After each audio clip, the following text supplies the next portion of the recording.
abordagem que ele vai dar sobre a lei da causa e efeito, levando a filosofia a um ceticismo radical, a colocar em xeque realmente a filosofia e o seu objetivo de conhecer a causa de todas as causas ou a verdade absoluta. Ele coloca isso em xeque. Depois, o nosso grande Immanuel Kant, grande no sentido literal, no sentido honesto da coisa, né?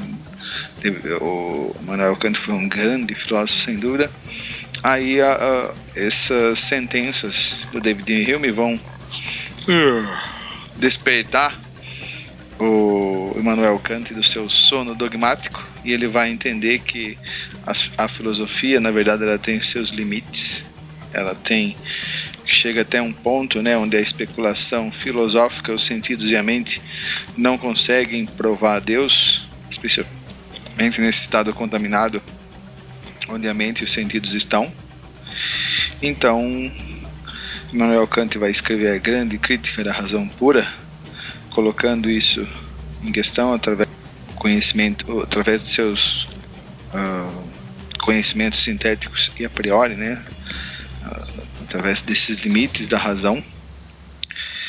E depois o nosso querido Nietzsche será um dos a declarar que Deus está morto, ou seja, que a filosofia, ou melhor, a metafísica, não consegue chegar a Deus, ou seja, não é científica nos padrões da ciência moderna. Então vamos lá comigo? Sim, pelo estúpido que vos fala. Então aqui vamos falar então do nosso grande protagonista, né, do nosso grande herói, o David Hume. Nasceu em 1711, viveu até o ano de 1766, foi um filósofo, historiador, tem a história da Inglaterra dele, muito famosa, né? O Winston Churchill gostou bastante, né? Só gente boa, gostou muito da história da filosofia dele. Então ele foi um historiador e ensaísta britânico, nascido na Escócia, que se tornou célebre por seu empirismo radical, ou seja, que só através da realidade material, através da realidade percebida pelos sentidos e depois pela razão, é que realmente funciona a realidade. E seu ceticismo filosófico, através da matéria, através da empiria, através dos sentidos, não se pode conhecer Deus de forma alguma. Então, ao lado de John Locke e George Berkeley, David Hume compõe a famosa tríade do empirismo britânico, naquela ilha maravilhosa, aquela ilha confortável, tropical, calorosa, gostosa,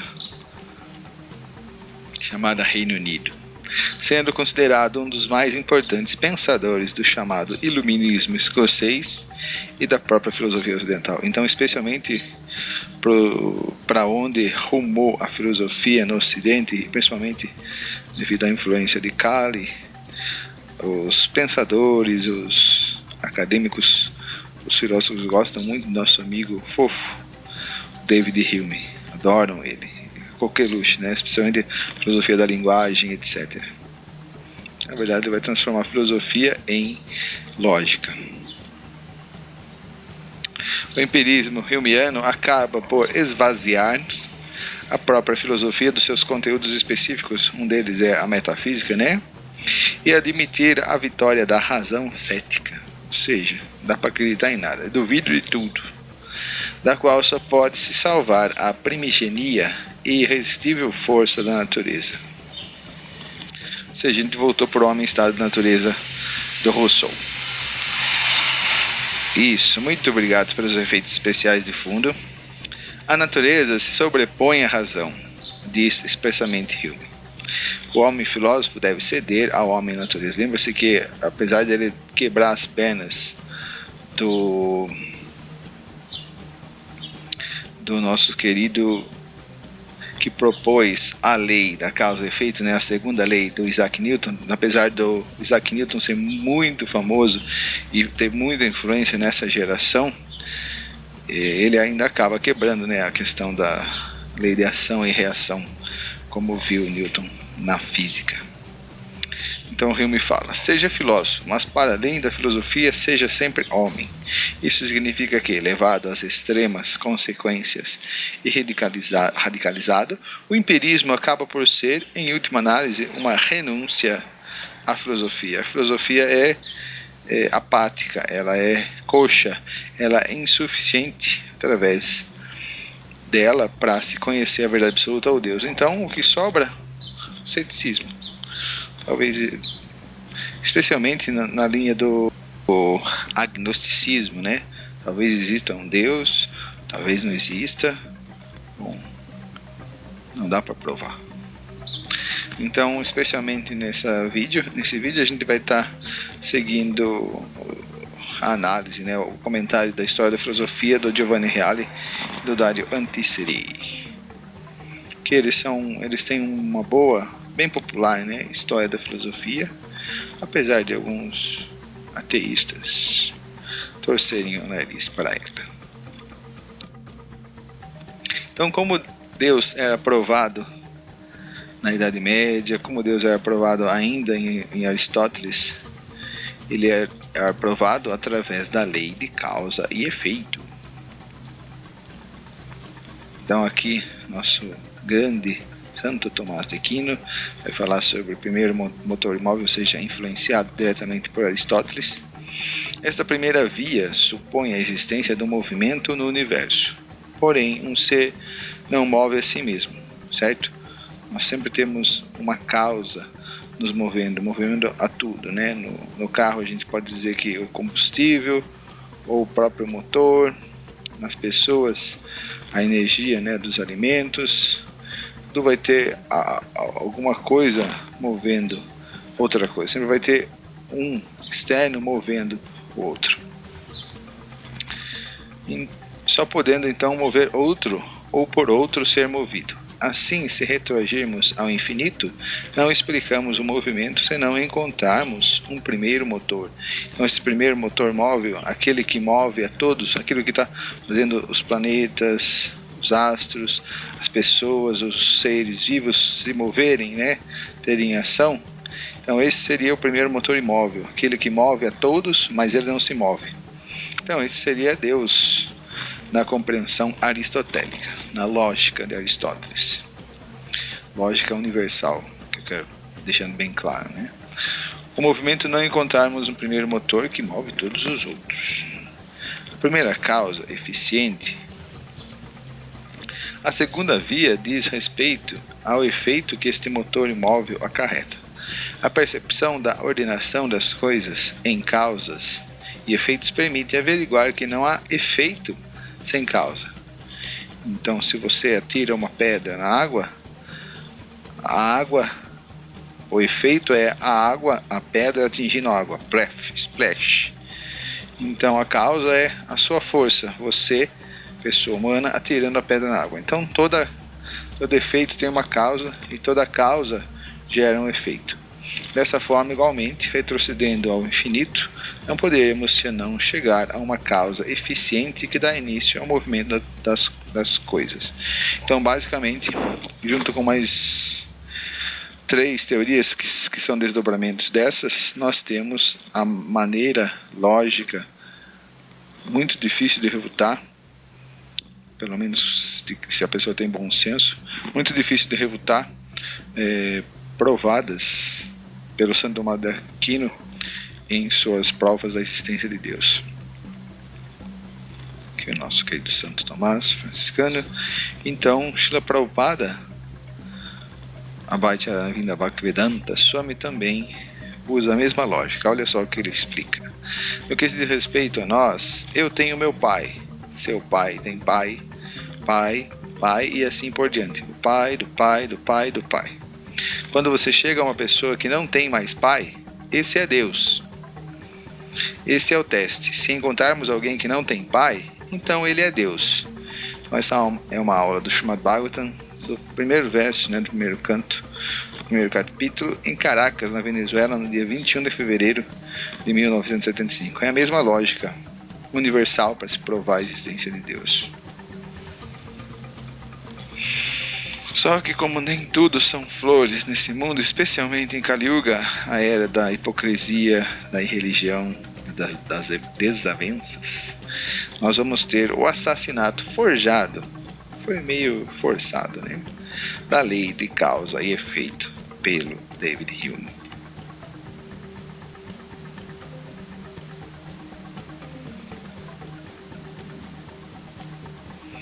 Se alguém lhe dissesse, o sol não nascerá amanhã, vocês acham isso uma sentença cabível? Para Hume, tal sentença seria tão possível quanto dizer que o sol irá nascer amanhã. Ou então a sentença, o pão alimentou-me no passado, mas que razões tenho para acreditar que irá fazer no futuro? Ou seja, o pão, né, o alimento, sempre alimentou, saciou, matou a fome de todas as gerações passadas. Mas que razão que eu vou ter para acreditar que isso vai acontecer no futuro? Então vocês podem ver que tem muito bom senso, muita sensatez essas afirmações do David Hume. Na verdade, elas só vão se ancorar, só vão se apoiar em lógica. Quando você vai para a realidade de fato, para o chão da vida, se tornam até risíveis, até patéticas essas afirmações do David Hume. Eu não peguei a última afirmação aqui dele. Então, o próprio Adão, ao ver a água pela primeira vez, não tinha condições de inferir a priori que ela tem o poder de afogar por sufocamento. Então, se eu der um soco no olho do David Hume, pode ser que ele não fique roxo. Quem irá me garantir que o olho do David Hume vai ficar roxo se você der um soco bem forte no olho dele? Para Hume, causa e efeito são... Tá bom, então vamos agora tentar entender a coisa explicada por David Hume. Vocês vão ver que, do ponto de vista lógico, do ponto de vista da mente racional, é bem interessante o que ele está falando. Só que quando você extrai, quando você sai da plataforma racional de Anumana, dos passos em que a mente dá através da lógica, e você vai para o chão da vida, para a vida real, para a vida prática, ela não tem muito apelo, né? Mas na razão, na mente, se você ficar fechado só no mundo racional, no mundo de ideias, de pensamentos, aí sim ele vai ter um apelo grande. Então, para Hume, causa e efeito são duas ideias bem distintas e separadas entre si, e não uma lei universal conectada, né? Consigna, né? Que tem uma consequência. Elas são consequentes e unidas. Não, por Hume são duas coisas distintas. O fundamento de todas as nossas conclusões referentes à causa e ao efeito seria a experiência empírica. Então, na verdade, não é que é uma lei racional, a lei de causa e efeito. Na verdade, ela se baseia muito mais no empirismo, ou seja, o mundo acontece mais na questão empírica para o David Hume. Tal experiência, por sua vez, se fundamenta no hábito de constatar entre dois fenômenos a regularidade de sua contiguidade e sucessão, motivo pelo qual se infere também a necessidade da conexão entre dois fenômenos, considerando-os um como causa e outro como efeito. Então, o David Hume vai dizer o quê? Que causa e efeito são duas coisas separadas e que, na verdade, é o nosso hábito, é o nosso costume dizer que existe uma conexão entre uma e a outra, entre A e B. Então, se eu dizer que o sol vai nascer amanhã, eu posso muito bem dizer que o sol não vai nascer amanhã. Por quê? Se eu digo que o sol vai nascer amanhã, qual é a garantia? Qual é a certeza que eu tenho que o sol vai nascer amanhã? Como eu posso dizer algo que ainda não se concretizou, pelo qual eu fiz a experiência? Será que eu sou um profeta? Será que eu sou um vidente para dizer que o sol vai nascer amanhã? Então, através da lógica, eu posso dizer que o sol não vai nascer amanhã, porque eu não fiz a experiência empírica.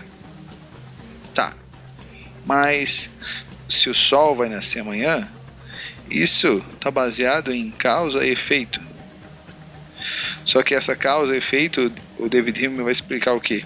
Que na verdade não é uma lei universal pela qual se provaria a Deus.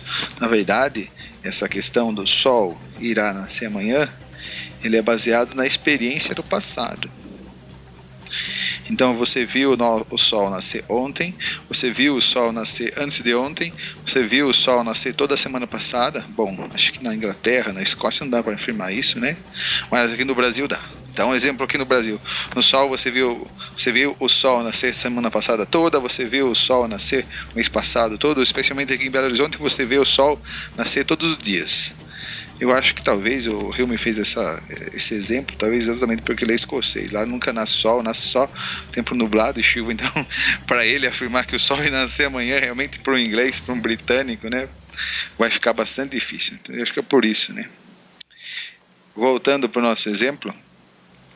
Então, se eu afirmo que o sol irá nascer amanhã, é porque isso vem de um hábito, de um costume, por ter observado no passado várias vezes isso repetir. Então se torna um hábito e um costume, e eu advogo que essa causa e esse efeito, na verdade, ele foi impulsionado não por uma lei universal, mas sim pela experiência. Ou seja, pelo empirismo, porque eu observei, porque eu fiz a experiência, eu vi com meus olhos, eu senti o calor, eu vi com a minha visão que o sol nasceu, surgiu. Então isso gerou um hábito, gerou um costume, uma impressão mental, baseado na experiência, baseado na empiria, e por isso eu afirmo que o sol vai nascer amanhã. Mas essa questão de causa e efeito não tem relação nenhuma. Ela não é uma lei universal. Na verdade, ela é meramente um costume, um hábito nascido na experiência de que o sol nasceu várias vezes. Então, vejam, dessa forma ele destrona, ele desconstrói a lei da causa e efeito, que era o quê? Que era a maior prova da existência de Deus para os filósofos, para os teólogos, e faz a coisa desembocar para um empirismo. Bom, nós tínhamos a lei de causa e efeito, que era uma prova racional da existência de Deus. Mas, se na verdade a lei de causa e efeito é baseada na experiência, na empiria, no hábito e no costume, então a existência de Deus fica muito difícil de ser provada, porque através dos sentidos, quando eu utilizo meus sentidos e vou investigar o mundo, vou investigar a natureza, vou tentar fazer a experiência empírica com Deus. Se Deus existe, me mostre. É impossível mostrar Deus aos nossos sentidos atuais. Então, através da empiria, através dos sentidos materialmente contaminados, ou dos sentidos materiais, através da experiência empírica, não se pode nunca provar Deus nesse contexto que nós nos encontramos agora. Então, a existência de Deus cai num ceticismo graças a essa visão, graças a essa análise brilhante do David Hume. Então, o costume gera depois em nós uma crença que nos dá justamente a impressão de que estamos diante de uma conexão necessária entre uma causa e um efeito.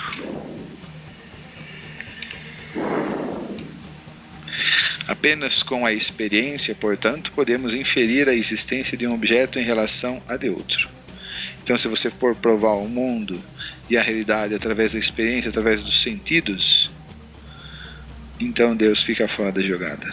É impossível provar a existência de Deus. Ou uma ciência como a metafísica deixa de se tornar ciência, ou seja, conhecimento sobre a realidade, um conhecimento rigoroso e autêntico sobre a realidade, e passa a se tornar crença, passa a se tornar mera fantasia. E assim Deus começa a morrer. Então, apenas com a experiência, portanto, podemos inferir a existência de um objeto em relação a de outro. Esta experiência consiste nisto. Nós nos lembramos de ter tido frequentes exemplos da existência de uma espécie de objetos e recordamos também que certos expoentes de outra espécie de objetos sempre os acompanharam com uma regularidade constante de contiguidade e sucessão. A mais famosa argumentação filosófica de Hume é, sem dúvida, o da negação da valência ontológica do princípio de causalidade, ou seja, do princípio de razão suficiente enunciado por Leibniz, que eram princípios, enunciamentos que provavam a existência de Deus. Agora, o problema é que os nossos sentidos estão materialmente contaminados. A razão, como Platão vai colocar muito bem, a razão, as nossas ideias, através do pensamento, nós podemos pensar em Deus, através da lei de causa e efeito que rege a nossa razão, a nossa mente. Então, é uma maneira indireta de chegar a Deus, através da lei de causa e efeito que está em nossa mente. Mas se você causa uma redução e não depende mais da razão por si só, e vai apenas por sentidos, os sentidos em contato com a matéria, a nossa consciência, a nossa mente, quando ela depende única e exclusivamente dos sentidos, tato, visão, olfato, paladar, para adquirir conhecimento, a aquisição do conhecimento obtida pelos sentidos é imperfeita, ela é limitada. Isso é muito bem explicado por Srila Jiva Goswami em seus Chatsandarbhas. Então, os sentidos são insuficientes para chegar a Deus. A razão, que é mais expandida, é mais larga, é mais profunda, ela pode vislumbrar Deus, mas não ter a experiência tete a tete, que é muito mais sólida com Deus. Então, qual é o objetivo? Qual é a via pela qual nós vamos chegar a Deus, a ter uma prova, a ter uma visão científica autorizada, rigorosa sobre Deus? É a palavra dos Vedas, Shabda Pramana, que não é a questão egoísta do ser humano fazendo a experiência com a realidade ou tentando conhecer a realidade. Não, o ser humano ele é muito limitado. Então nós precisamos de uma fonte maior, mais autorizada, mais criteriosa para se falar sobre a verdade, sobre a realidade. Então isso é Shabda Pramana. Shabda Pramana não é o ser humano tentando com seus instrumentos, com a sua força diminuta. Você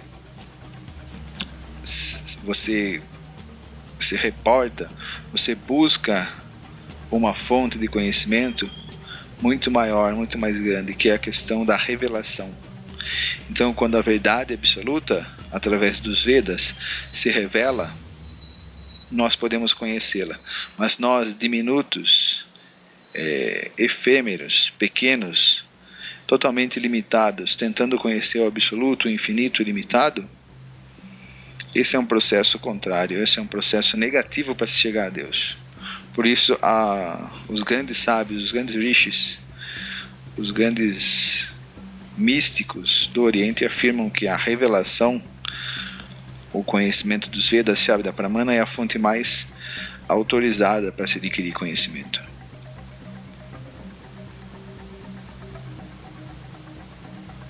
Antes de Hume, a lei de causa e efeito explicava Deus. Depois de Hume, a lei de causa e efeito também continua. Então, o grande Mahayana, Prahlada Maharaj, no Srimad Bhagavatam, explica: Tvam va idam sad sad isha bhavam statonyo maya yadatma parabuddhi iyam hiyaparta yadasya janma nidanam sthir kshanancha tadvaita eva vasukalavadashtitarvo.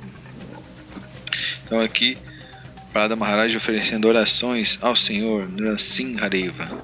Meu querido Senhor, ó Suprema Personalidade de Deus, toda a criação cósmica é causada por vós e a manifestação cósmica é um efeito de vossa energia. Embora todo o cosmos resuma-se apenas a vós, não seja diferente de vós, mantende-vos alheio dele. Ainda, seja mesmo o universo sendo energia de Deus, sendo ele está à parte, né? A questão da Shakti. O conceito de meu e teu, de certo, é uma classe de ilusão, Maya, porque tudo é emanação vossa e, portanto, nada é diferente de vós. Na verdade, a manifestação cósmica não é diferente de vós e a aniquilação também é causada por vós. Essa relação entre vossa onipotência e o cosmo é ilustrada pelo exemplo da semente e da árvore, ou da causa sutil e da manifestação grosseira. Então, em todas as sementes, se você pega a semente de um abacateiro, a semente do abacateiro possui dentro de si uma outra árvore, outro pé de abacate em potência. E assim sucessivamente. Então toda semente possui uma árvore majestosa como ela e frutos que vão produzir sementes e vão produzir outras árvores e assim por diante.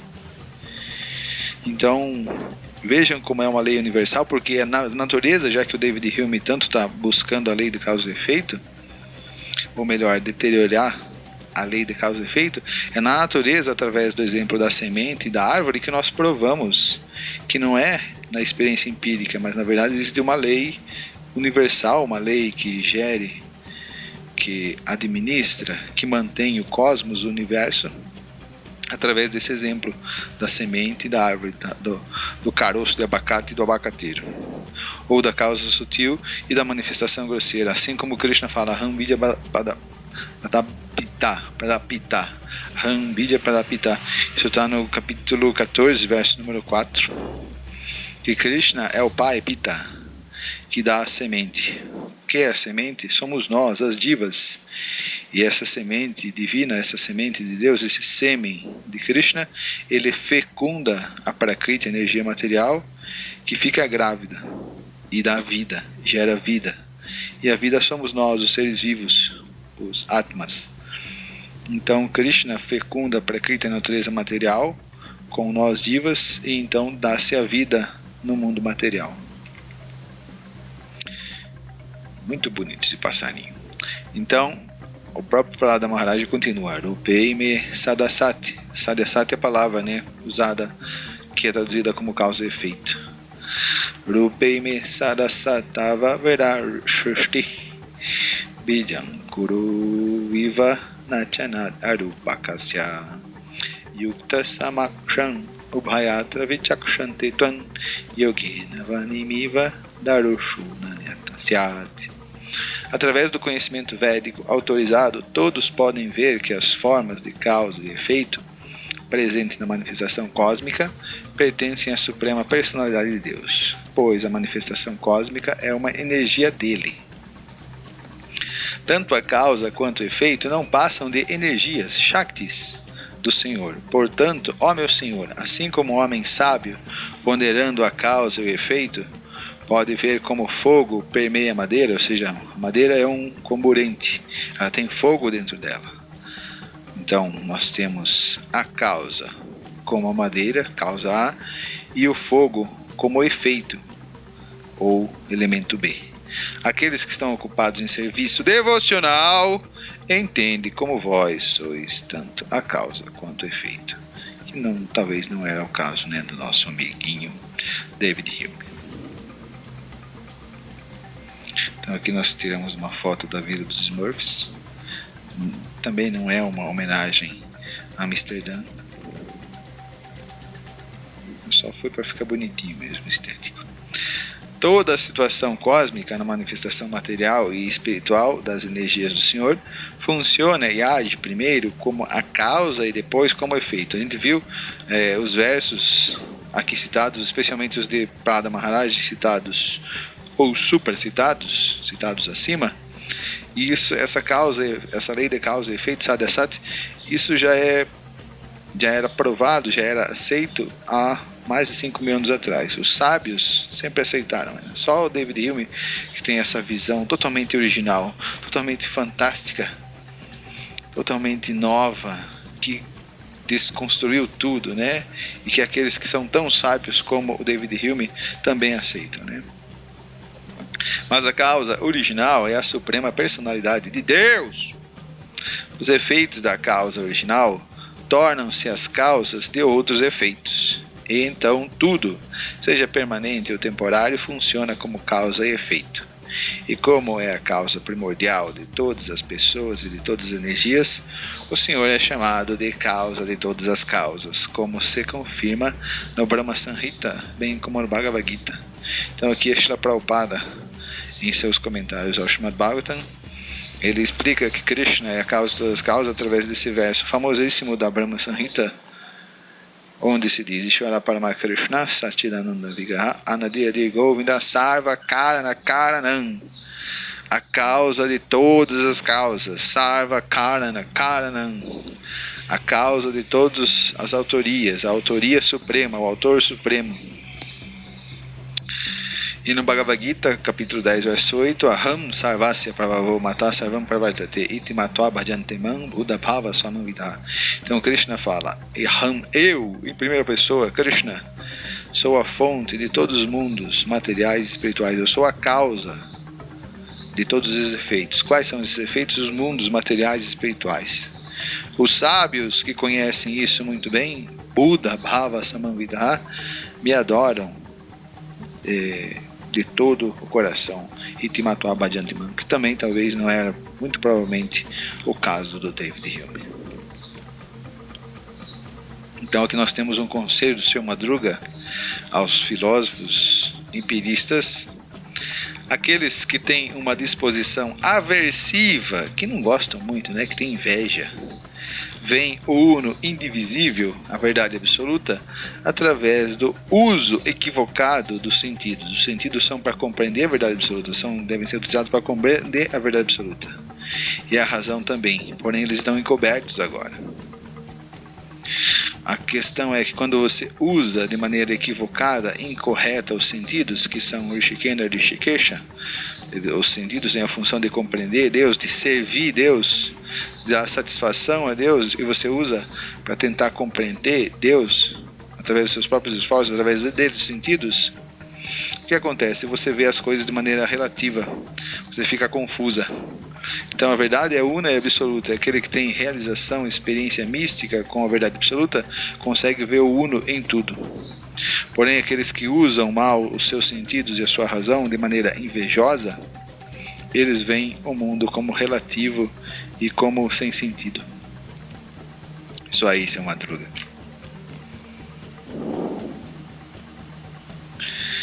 Então, a resposta do Bhagavatam é o exemplo do Sol, David Hume, que o Sol não vai nascer amanhã, ou pode-se proferir a sentença lógica de que o Sol não vai nascer amanhã.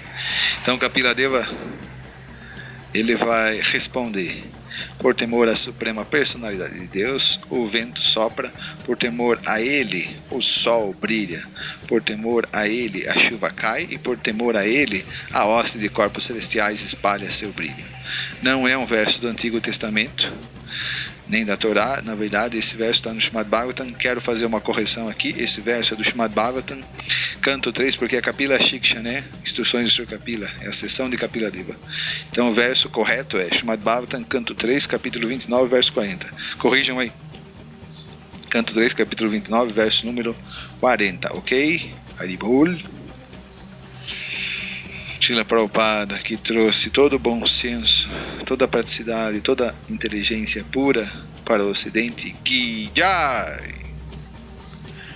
Então, muito obrigado pela atenção a todos. A gente viu como foi forçosa pelos demônios essa tentativa de refutar a existência de Deus, como era feito racionalmente e universalmente.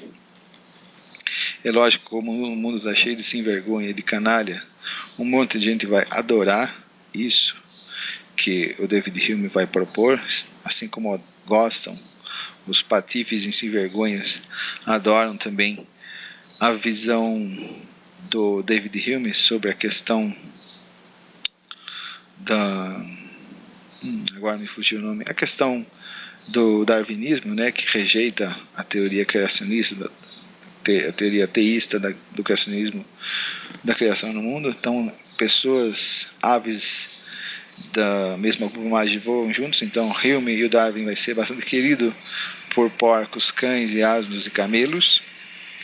Então eu termino por aqui. Muito obrigado pela atenção dos piedosos, aqueles que têm bom senso. Por favor, se inscrevam no canal, deem um like, um joinha, para que a gente possa difundir esse conhecimento real sobre a verdade absoluta. E tenham um bom dia, uma boa noite e uma boa tarde. Hare Krishna e tchau!